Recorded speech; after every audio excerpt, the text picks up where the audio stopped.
میرا نام نائلہ ہے. میرا ایک ہی بھائی تھا اور میں سب بہن بھائیوں سے چھوٹی تھی.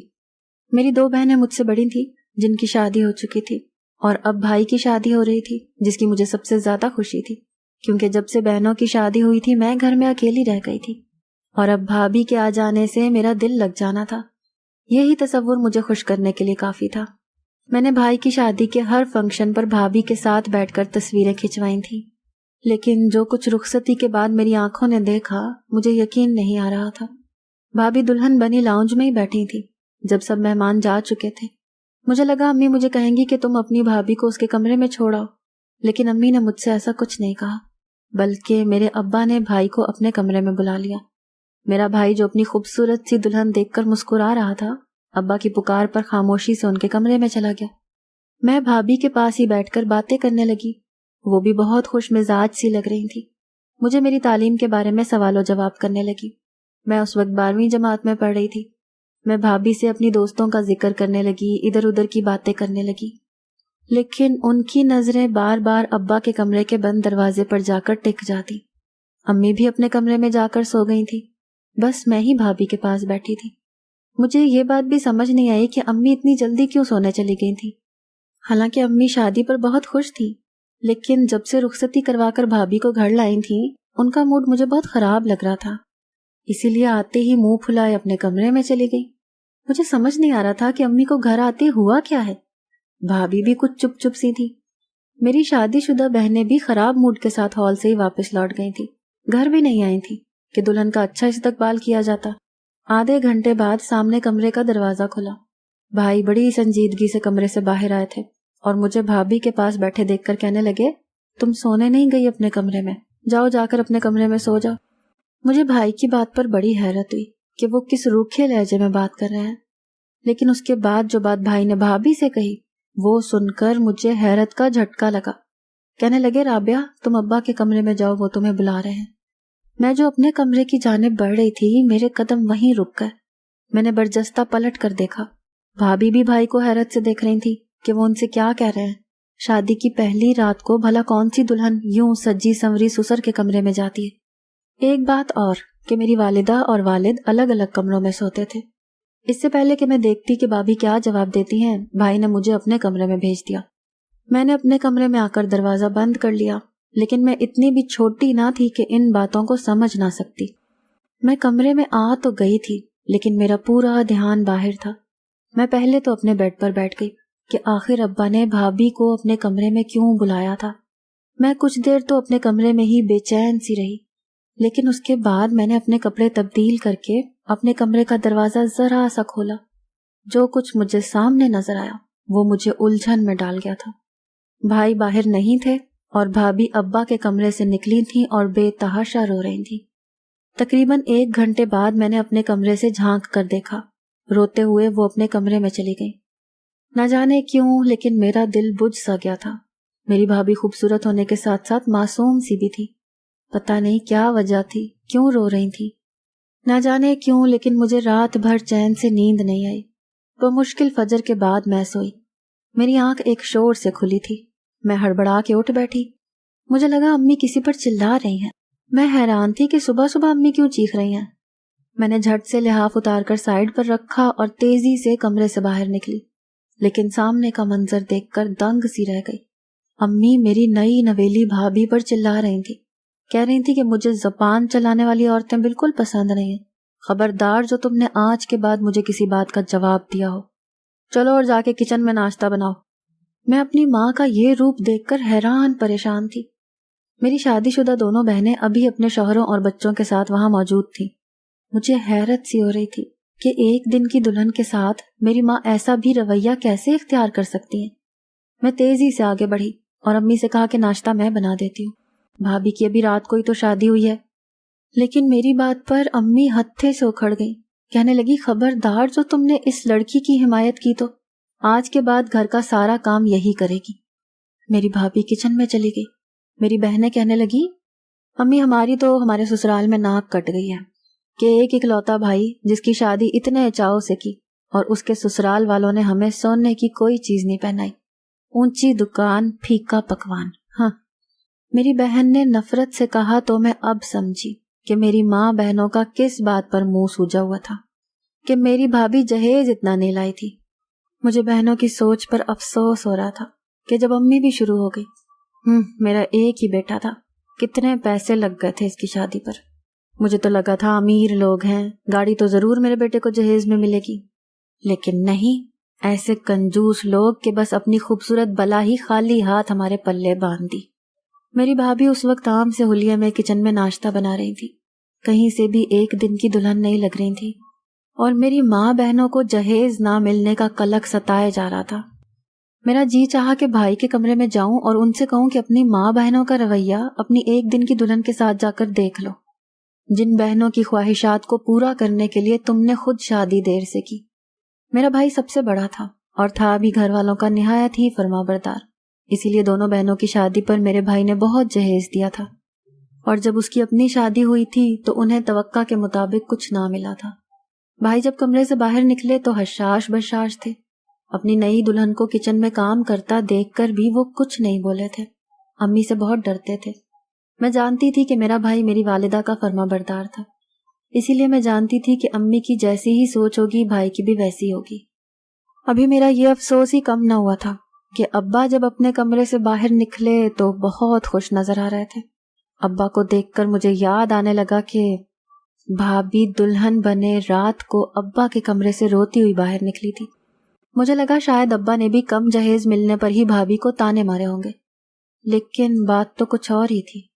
ابا جب ناشتے کی میز پر بیٹھے تو میری بھابھی کی میرے ابا کو دیکھ کر رنگت اڑ سی گئی، وہ حد درجہ گھبرائی ہوئی تھی۔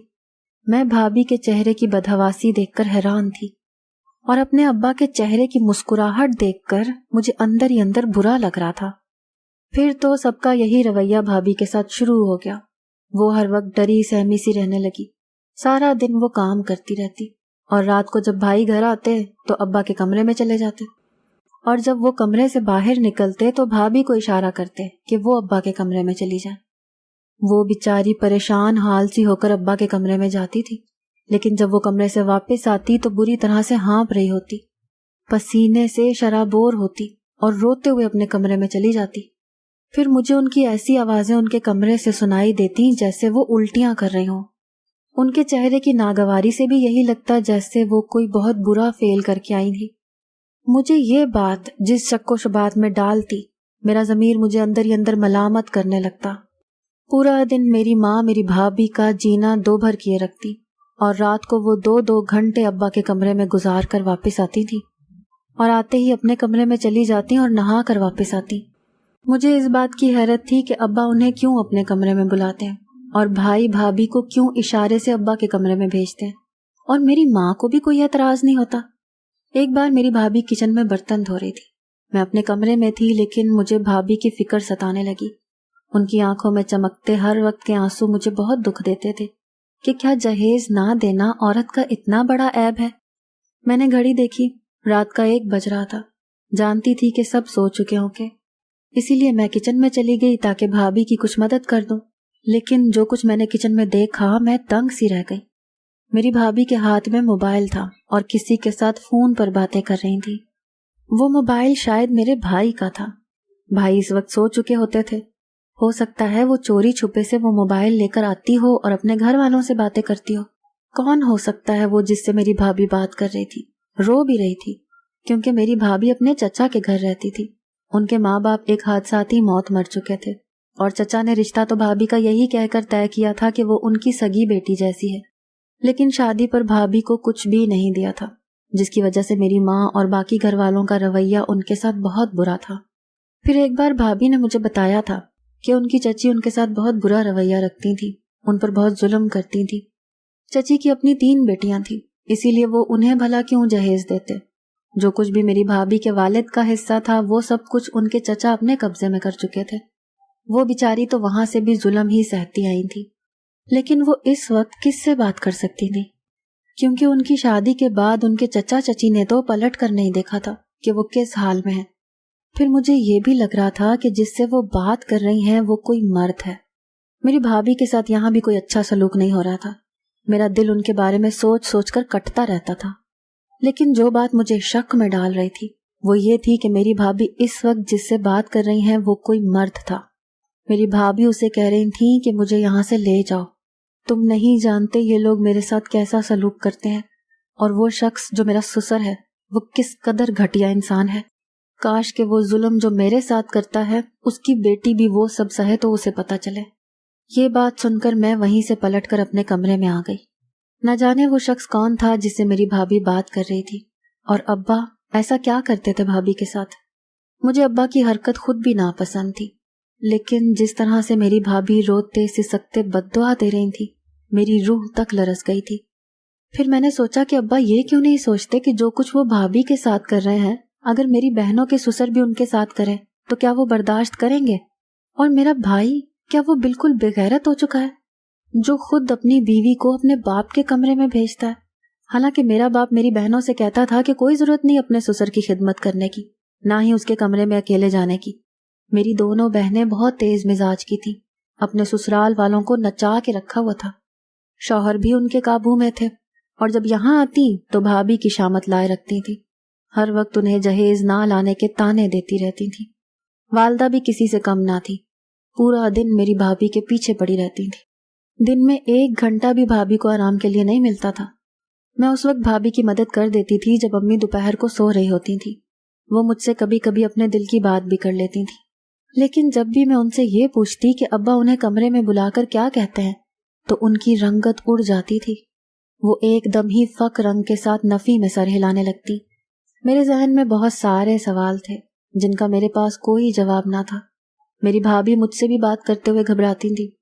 ایک دن جب بھابھی میرے ابا کے کمرے میں گئیں تو میں نے امی سے پوچھا کہ ابا بھابھی کو روز اپنے کمرے میں کیوں بلاتے ہیں؟ میری بات سن کر میری ماں مجھے قہر بھری نظروں سے دیکھنے لگی، کہتی منہ بند رکھا کرو اپنا، خبردار جو دوبارہ کوئی بھی ایسا سوال مجھ سے پوچھا بھی تو۔ مجھے امی پر بھی حیرت ہوتی تھی کہ وہ کیوں کچھ نہیں بتاتی۔ میں اپنی بھابھی کی وجہ سے بہت پریشان رہنے لگی تھی۔ ایک بار میں نے سوچ ہی لیا کہ میں بھی دیکھوں گی کہ آخر ابا کمرے میں بھابھی کے ساتھ کرتے کیا ہیں۔ میرا بھائی میرے باپ سے بہت ڈرتا تھا، اسی لیے جو بات امی یا ابو کہہ دیتے وہ کبھی اس کے خلاف نہیں چلتا تھا۔ ایک دن جب بھابھی کمرے میں گئی، کچھ دیر بعد میں بھی ابا کے کمرے میں جانے کے بہانے سے اٹھ گئی کہ جا کر دیکھوں، تو میری اماں نے مجھے فوراً سے ٹوک دیا، کہنے لگی خبردار جو تم کمرے میں گئی بھی تو۔ میں نے کہا کیوں، میں کیوں نہیں جا سکتی؟ مجھے ابا سے کام ہے۔ امی نے کہا کہ جب تک تمہاری بھابھی کمرے میں ہے تم کہیں نہیں جاؤ گی، چلو جاؤ اپنے کمرے میں۔ ایک رات تو جو کچھ میری آنکھوں نے دیکھا میں سوچ بھی نہیں سکتی تھی۔